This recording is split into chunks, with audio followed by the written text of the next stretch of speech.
حضور پاک صلی اللہ تعالیٰ علیہ وسلم کے پاس ایک صحابی آئے. انہوں نے یہ کہا کہ میری ماں دنیا میں نہیں رہی، لیکن میں چاہتا ہوں کہ اپنی ماں کو کچھ فائدہ پہنچاؤں، یا ان کے مجھ پر اب کیا حقوق ہیں.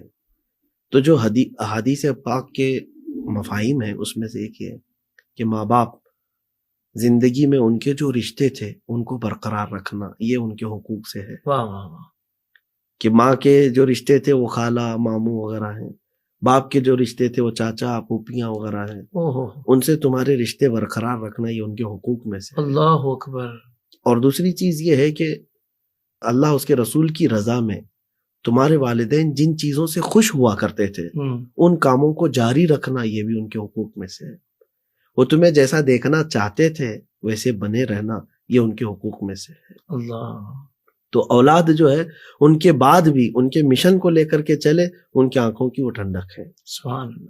ان کے لیے وہ ذریعہ نجات بھی ہیں. قبروں میں پہنچ جانے کے بعد بھی والدین کے لیے بچے کام آتے ہیں. ایک حدیث پاک جو مشہور ہے، حضور نے فرمایا نا اذا مات الانسان انقطع عملہ، جب انسان مر جاتا ہے تو اس کے عمل منقطع ہوتا ہے. 3 چیزیں حضور نے فرمایا، اس میں سے نمبر 1 جو سب سے پہلی چیز ہے ولد صالح یدعو لہ، یعنی نیک بیٹا جو ان کے لیے دعا کرتا ہو.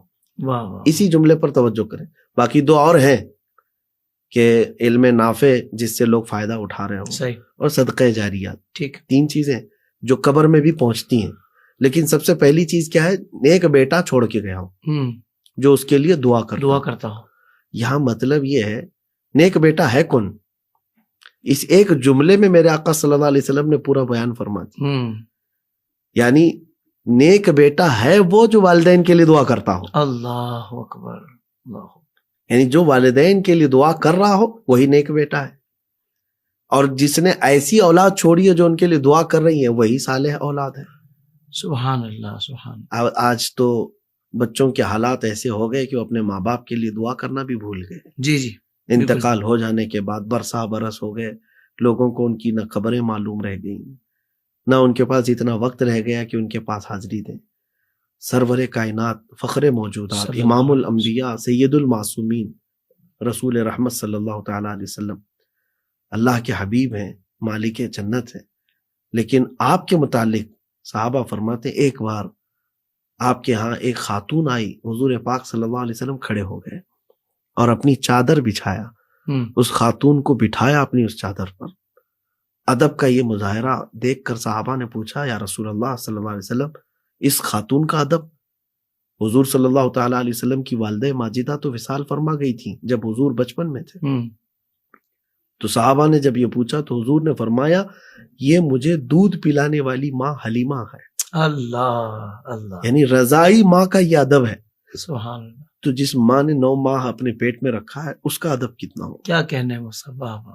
تو اولاد کے اوپر حقوق یہ ہیں کہ وہ اپنے والدین کے انتقال کے بعد ان کے لیے دعائیں مغفرت کرتے رہے. اس کا صلہ یہ ہوگا کل کو تمہیں بھی تو مرنا ہے، تمہیں بھی تو مرنا ہے. آج تم اپنے ماں باپ کے لیے دعا نہیں کر رہے ہو تو تم اپنی اولاد سے کیا تمنا رکھو گے کہ تمہاری موت کے بعد وہ تمہارے لیے فاتحہ پڑھیں گی. اللہ اللہ. اور یہ تمام چیزیں آپ اپنے والدین کے ساتھ جو کرو گے آپ کی اولاد آپ کے ساتھ کرے گی، بلکہ اس سے اچھا کرے گی. رب تبارک و تعالی ہمیں دونوں جگہ پر بہترین چیزیں عطا فرمائے، والدین کی خدمت